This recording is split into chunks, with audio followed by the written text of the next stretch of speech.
Fit-12 ġimgħa kien hemm 100 persuna li għamlu impenn finanzjarju bħala parti mill-applikazzjoni tagħhom fil-programm ta' ċittadinanza b'investiment. Dan ifisser 100 miljun euro ta' investiment barrani dirett.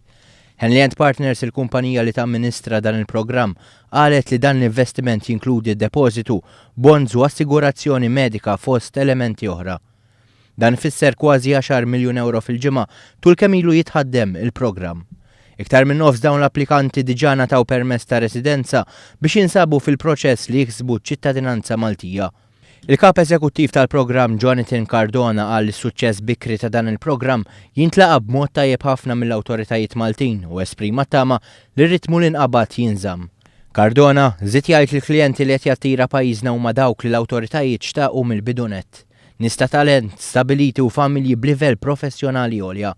Fuq kollox, dawn huma persuni li jistgħu jieħdu l-ekonomija Maltija f'livelli oħra. Christian Cullen, chairman ta' Henley & Partners, qal li l-programm kien żviluppat b'tali mod li jiġbed in-nies it-tajba u s-suċċess bikri tiegħu huwa garanzija tal-vijabilità tiegħu u jagħti sinjal ċar ta' kemm Malta se tgawdi minnu.